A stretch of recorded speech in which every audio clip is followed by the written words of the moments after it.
ওম শান্তি। আজি 2-5-2025 বৰ্ষৰ প্ৰাতঃ মুৰলী। ওম শান্তি। বাপ দাদা মধুবন। আজি বাবাই কৈছে, মৰমৰ সন্তানসকল, একান্তত বহি নিজৰ সৈতে কথা পাতা। মই অবিনাশী আত্মা, পিতাৰ পৰা শুনো, এইটো অভ্যাস কৰা। প্ৰশ্ন: যিসকল সন্তান স্মৃতিত থকাৰ ক্ষেত্ৰত অমনোযোগী, তেওঁলোকৰ মুখেৰে কেনেকুৱা কথা উচ্চাৰিত হয়?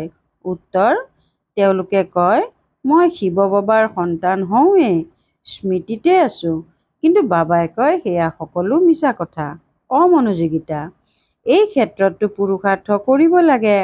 ৰাতিপুৱা উঠি নিজক আত্মা বুলি বুজি বহি যাব লাগে। বাৰ্তালাপ কৰিব লাগে। আত্মাইহে বাৰ্তালাপ কৰে। এতিয়া তোমালোক দেহী অভিমানী হোৱা। দেহী অভিমানী সন্তানেহে স্মৃতিত থকাৰ খতিয়ান ৰাখিব, কেৱল জ্ঞানৰ মিঠা ভাষণ দি নাথাকিব। গীত: নিজৰ অন্তৰ দৰ্পণত চেহেৰা চাই লোৱা প্ৰাণী। ওম শান্তি। আত্মিক সন্তানসকলক বুজোৱা হৈছে যে প্ৰাণ আত্মাক কোৱা হয়। এতিয়া পিতাই আত্মাসকলক বুজায় যে এই গীতটিতো ভক্তি মাৰ্গৰ। এয়াতো কেৱল ইয়াৰ সাৰমৰ্ম বুজোৱা হয়। এতিয়া তোমালোক যেতিয়া ইয়াত বহা, তেতিয়া নিজক আত্মা বুলি বুজিবা। দেহৰ বোধ এৰি দিব নালাগে। মই আত্মা, অতি সূক্ষ্ম বিন্দু।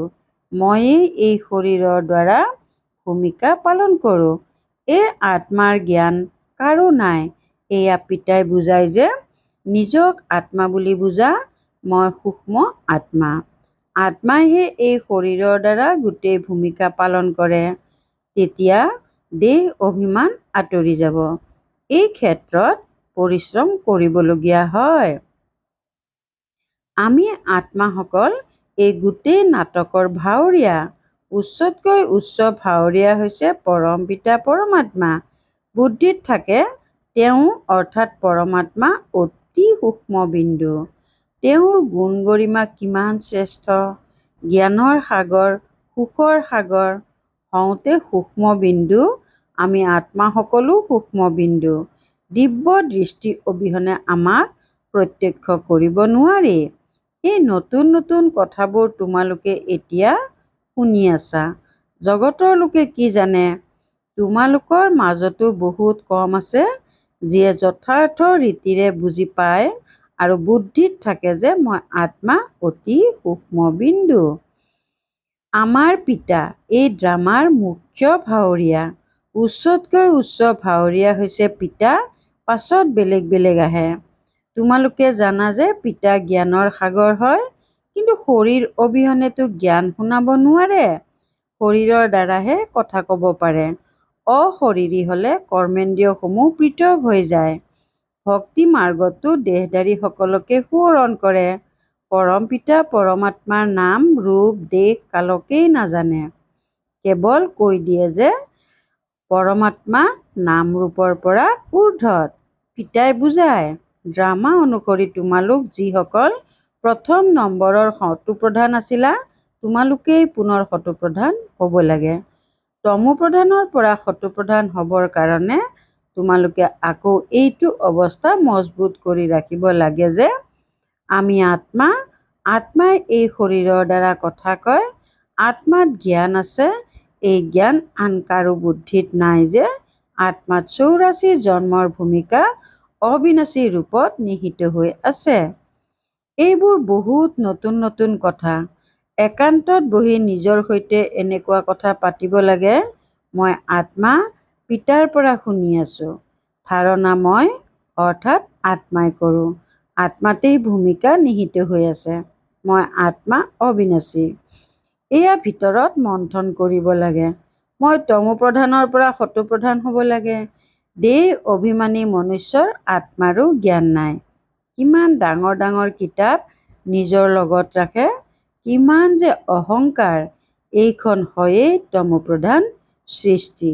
উচ্চতকৈ উচ্চ আত্মাটো কোনো নাই। তোমালোকে জানা যে এতিয়া আমি তমোপ্ৰধানৰ পৰা শত্ৰুপ্ৰধান হোৱাৰ পুৰুষাৰ্থ কৰিব লাগে।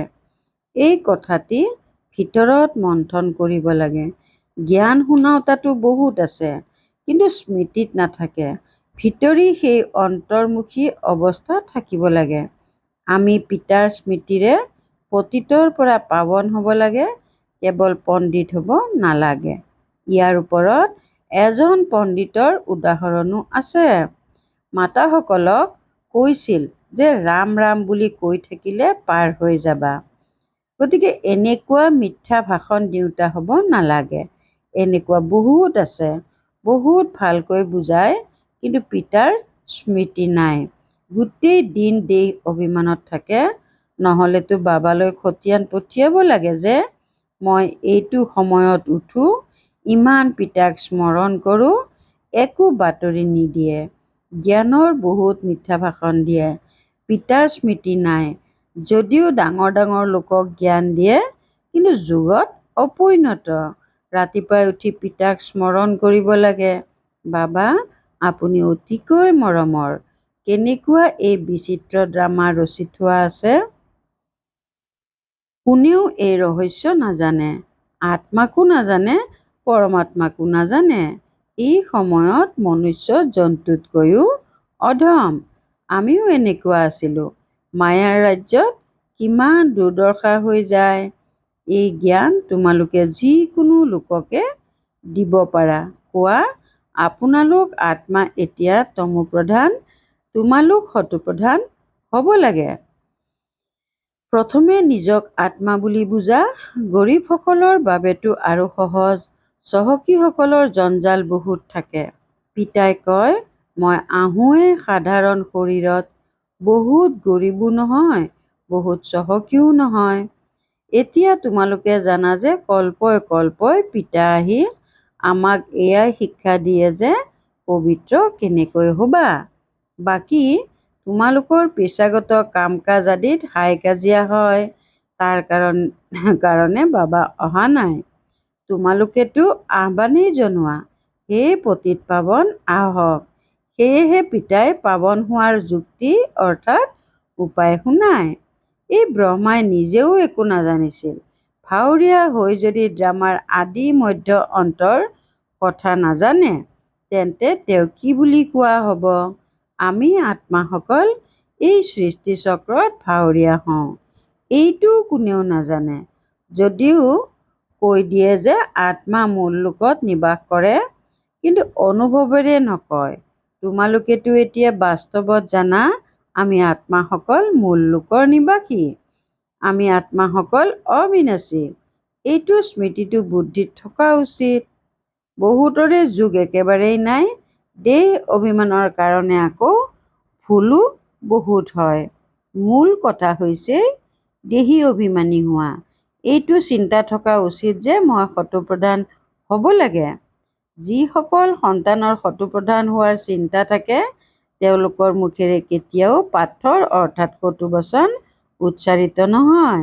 কিবা ভুল হ'লে তৎক্ষণাৎ পিতাক জনাব, বাবা মোৰ দ্বাৰা এইটো ভুল হ'ল, ক্ষমা কৰিব। লুকুৱাই নাৰাখিব।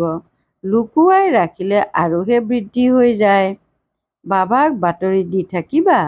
বাবাই লিখি দিব, তোমাৰ যোগ ঠিক নহয়। পাৱন হোৱাটোৱেই হৈছে মুখ্য কথা। তোমালোক সন্তানসকলৰ বুদ্ধিত 84 জন্মৰ কাহিনী আছে। যিমান সম্ভৱ কেৱল এইটোৱেই চিন্তা চলি থাকিব লাগে যে মই সতোপ্ৰধান হ'ব লাগে। দেহ অভিমান এৰি দিব লাগে। তোমালোক হৈছা ৰাজঋষি। হঠযোগীয়ে কেতিয়াও ৰাজযোগ শিকাব নোৱাৰে। ৰাজযোগ পিতাইহে শিকায়, জ্ঞানো পিতাইহে দিয়ে। বাকী এই সময়ত হৈছে তমোপ্ৰধান ভক্তি। জ্ঞান কেৱল পিতাই সংগমতহে আহি শুনায়। পিতা আহিছে, গতিকে ভক্তি এতিয়া শেষ হ'ব। এই সৃষ্টিখনো শেষ হৈ যাব। জ্ঞান আৰু যোগেৰে সত্যযুগ স্থাপনা হয়। ভক্তি বস্তুটোৱেই বেলেগ। মনুষ্যই আকৌ কৈ দিয়ে যে দুখ সুখ ইয়াতে আছে। এতিয়া তোমালোক সন্তানসকলৰ ওপৰত গুৰু দায়িত্ব আছে, নিজৰ কল্যাণ কৰাৰ যুক্তি ৰচি থাকা। এইটো বুজোৱা হৈছে যে পাৱন সৃষ্টি হৈছে শান্তিধাম আৰু সুখধাম। এইখন হৈছে অশান্তিধাম আৰু দুখধাম। প্ৰথম মুখ্য কথা হৈছে যোগৰ। যদি যোগ নাই, তেন্তে পণ্ডিতৰ দৰে কেৱল জ্ঞানৰ মিঠা ভাষণ দিব। আজিকালি তন্ত্ৰ মন্ত্ৰ কৰোঁতাও বহুত ওলাইছে। ইয়াৰ লগত জ্ঞানৰ সম্পৰ্ক নাই। মনুষ্য কিমান মিথ্যাৰ মাজত আবদ্ধ হৈ আছে। পতিত হয়। পিতাই নিজেই কয়, মই পতিত সৃষ্টি, পতিত শৰীৰত আহোঁ। পাৱনটো ইয়াত কোনো নাই। এওঁতো অৰ্থাৎ ব্ৰহ্মাই নিজকে ভগৱান বুলি নকয়। এওঁতো কয়, ময়ো পতিত, পাৱন হ'লে ফৰিষ্টা হৈ যাম। তোমালোকো পবিত্ৰ ফৰিষ্টা হৈ যাবা। গতিকে মূল কথা এইটোৱে যে আমি পবিত্ৰ কেনেকৈ হ'ম? স্মৰণ কৰাটো বহুত জৰুৰী। যিসকল সন্তান স্মৰণ কৰাৰ ক্ষেত্ৰত অমনোযোগী হয়, তেওঁলোকে কয়, আমিতো শিৱ বাবাৰ সন্তান হয়েই, স্মৃতিত আছোৱেই। কিন্তু বাবাই কয়, সেয়া সকলো মিছা কথা। অমনোযোগী হয়। এই ক্ষেত্ৰততো পুৰুষাৰ্থ কৰিব লাগে। ৰাতিপুৱা উঠি নিজক আত্মা বুলি বুজি বহিব লাগে। বাৰ্তালাপ কৰিব লাগে। আত্মাইহে বাৰ্তালাপ কৰে, নহয়? এতিয়া তোমালোক দেহী অভিমানী হৈ যোৱা। যিয়ে কাৰোবাৰ কল্যাণ কৰে তেওঁলোকৰ গুণানুকীৰ্তন কৰা হয়, নহয়? সেয়া হৈছে দেহৰ মহিমা। এয়াতো হৈছে নিৰাকাৰ পৰম পিতা পৰমাত্মাৰ মহিমা। এয়াও তোমালোকে বুজি পোৱা। এই চিৰি তোমালোকৰ বাহিৰে অন্য কাৰোবাৰ বুদ্ধিত থাকিব জানো? আমি 84 জন্ম কেনেকৈ লওঁ? কেনেকৈ অৱনমিত হৈ আহোঁ? এতিয়াতো পাপৰ কলহ ভৰপূৰ হৈ গৈছে। সেয়া চফা কেনেকৈ হ'ব? সেইকাৰণে পিতাক আহ্বান জনায়। তোমালোক হৈছা পাণ্ডৱ সম্প্ৰদায়, ধৰ্মীয় আৰু ৰাজনৈতিকো। বাবাই সকলো ধৰ্মৰ কথা বুজায়, অন্য কোনেও বুজাব নোৱাৰে।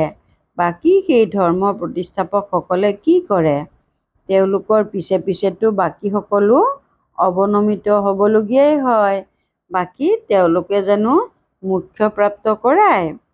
পিতাহে অন্তত আহি সকলোকে পবিত্ৰ কৰি উভতাই লৈ যায়। সেইবাবে সেই এজনৰ বাহিৰে আন কাৰো গুণ গৰিমা নাই। ব্ৰহ্মাৰ নাইবা তোমালোকৰ কোনো গুণ গৰিমা নাই।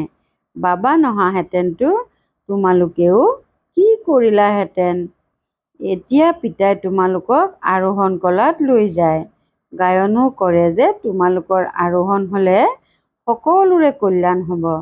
কিন্তু অৰ্থ বুজি পায় জানো? গুণানুকীৰ্তনটো বহুত কৰে। এতিয়া পিতাই বুজাইছে, অকালটো হৈছে আত্মা। এয়া অৰ্থাৎ ভ্ৰূকুটি কপালৰ সোঁমাজ। এয়া হৈছে আত্মাৰ আসন। আত্মা অবিনাশী। কালে কেতিয়াও নাখায়। আত্মাই এটা শৰীৰ এৰি অন্য ভূমিকা পালন কৰিব লাগে। বাকী নিবলৈ কোনো কাল আহে জানো? কোনোবাই শৰীৰ ত্যাগ কৰিলে তোমালোকৰ দোষ নহয়। শৰীৰ এৰি অন্য ভূমিকা পালন কৰিবলৈ গ'ল। কন্দাৰ কি দৰকাৰ? আমি আত্মা ভাই ভাই। এইটো তোমালোকে এতিয়া জানা। এনেকৈ গায়ন কৰে যে আত্মাসকল আৰু পৰমাত্মা বহুকাল বিচ্ছিন্ন হৈ থাকিল। পিতা ক'ত আহি মিলিত হয় এইটোও নাজানে। এতিয়া তোমালোকে সকলো কথাৰে বুজনি পোৱা। কিমান দিনৰ পৰা শুনিয়ে আহিছা। কোনো কিতাপ আদি লয় জানো? বুজাবৰ বাবে কেৱল উনুকিয়াই দিয়ে। পিতা যিহেতু সত্য, সেয়েহে সত্য ৰচনা ৰচে। সত্য কথা কয়। সত্যৰ জয়, অসত্যৰ পৰা জয়। সত্য পিতাই সত্যখণ্ড স্থাপনা কৰে। ৰাৱণৰ হাতত তোমালোক বহুত পৰাজিত হ'লা। এই সকলো খেল ৰচি থোৱা আছে।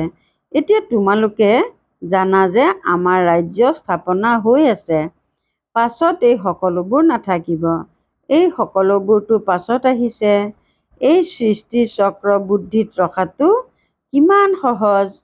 যিসকল পুৰুষাৰ্থী সন্তান, তেওঁলোকে কেৱল ইয়াতেই আনন্দিত নহ'ব যে আমি জ্ঞানটো বহুত ভালকৈ শুনাওঁ, লগতে যুগযুক্ত হৈও থাকিব আৰু আচৰণো ধাৰণ কৰিব। তোমালোক বহুত অমায়িক হ'ব লাগে। কাকো দুখ দিব নালাগে। মৰমেৰে বুজাব লাগে। পবিত্ৰতাৰ ওপৰততো কিমান হুলস্থুল হয়। সেয়াও ড্ৰামা অনুসৰি হয়। এইখন পূৰ্ব নিৰ্ধাৰিত ড্ৰামা নহয় জানো? এনেকুৱা নহয় যে ড্ৰামাত আছে যদি পাম। নহয়, পৰিশ্ৰম কৰিব লাগে, দেৱতাসকলৰ দৰে দৈৱী গুণ ধাৰণ কৰিব লাগে, অপ্ৰীতিকৰ হ'ব নালাগে। চাব লাগে যে মই ওলোটা আচৰণ কৰি পিতাৰ সন্মান হানিতো নকৰোঁ। সৎগুৰুৰ নিন্দা কৰাওঁতাজনে কেতিয়াও উচ্চ পদ পাব নোৱাৰে। এওঁতো সত্য পিতা, সত্য শিক্ষক। আত্মাৰ এতিয়া স্মৃতি থাকে। বাবা জ্ঞানৰ সাগৰ, সুখৰ সাগৰ হয়। নিশ্চয় জ্ঞান দি গৈছে, সেইবাবেতো গায়ন হয়। এওঁৰ অৰ্থাৎ ব্ৰহ্মাৰ আত্মাত কিবা জ্ঞান আছিল জানো? আত্মা কি, জ্ঞান কি কোনেও নাজানে। জানিবতো মনুষ্যইহে লাগে নহয়। ৰুদ্ৰ যজ্ঞ পাতিলে তেতিয়া আত্মাসকলৰ পূজা কৰে। তেওঁৰ শিৱ বাবাৰ পূজা উত্তম নে দৈৱী শৰীৰৰ পূজা উত্তম? এই শৰীৰটো ৫ তত্ত্বৰে গঠিত, সেইবাবে শিৱ বাবাৰ পূজাহে অব্যভিচাৰী পূজা। এতিয়া সেই এজনৰ পৰাই শুনিব লাগে, সেইবাবে কোৱা হয় বেয়া নুশুনিবা, গ্লানিৰ কোনো কথা নুশুনিবা, মোৰ এজনৰ পৰাহে শুনিবা। এয়া হৈছে অব্যভিচাৰী জ্ঞান। মুখ্য কথা হৈছে যেতিয়া দেহ অভিমান আঁতৰিব তেতিয়াহে তোমালোক শীতল হবা। পিতাৰ স্মৃতিত থাকিলে মুখেৰে অপ্ৰয়োজনীয় কথা উচ্চাৰিত নহব, কুদৃষ্টি নাযাব, দেখিও যেন নাচাব। আমাৰ জ্ঞানৰ তৃতীয় নেত্ৰ মুকলি হৈ আছে। পিতা আহি ত্ৰিনেত্ৰী ত্ৰিকালদৰ্শী কৰি তুলিছে। এতিয়া তোমালোকৰ তিনিও কালৰ তিনিও লোকৰ জ্ঞান আছে। ভাল বাৰু। অতি মৰমৰ কল্পৰ পাছত পুনৰাই মিলিত হোৱা সন্তানসকলৰ প্ৰতি মাতা পিতা বাপ দাদাৰ স্নেহপূৰ্ণ স্মৰণ আৰু সুপ্ৰভাত। আত্মিক পিতাৰ আত্মিক সন্তানসকলৰ প্ৰতি নমস্কাৰ। ধাৰণাৰ বাবে মুখ্য কাৰ ১ নম্বৰ, জ্ঞান শুনোৱাৰ লগতে যুগযুক্ত হৈও থাকিব লাগে। ভাল আচৰণ ধাৰণ কৰিব লাগে, বহুত অমায়িক হ'ব লাগে। মুখেৰে কেতিয়াও পাথৰ অৰ্থাৎ কটু বচন উচ্চাৰণ কৰিব নালাগে। ২ নম্বৰ, অন্তৰ্মুখী হৈ একান্তত বহি নিজে নিজৰ সৈতে বাৰ্তালাপ কৰিব লাগে। পাবন হোৱাৰ যুক্তি উলিয়াব লাগে। পুৱাতে উঠি পিতাক অতি মৰমেৰে স্মৰণ কৰিব লাগে। বৰদান, বেতাৰ যন্ত্ৰৰ দ্বাৰা বিনাশ কালত অন্তিম নিৰ্দেশনা অনুভূতিৰে প্ৰাপ্ত কৰোঁতা নিৰ্বিকাৰী হোৱা। বেতাৰ যন্ত্ৰৰ দ্বাৰা বিনাশ কালত অন্তিম নিৰ্দেশনা অনুভূতিৰ প্ৰাপ্ত কৰোঁতা নিৰ্বিকাৰী হোৱা। বিনাশৰ সময়ত অন্তিম নিৰ্দেশনা অনুভূতিৰে প্ৰাপ্ত কৰিবলৈ নিৰ্বিকাৰী বুদ্ধিৰ প্ৰয়োজন।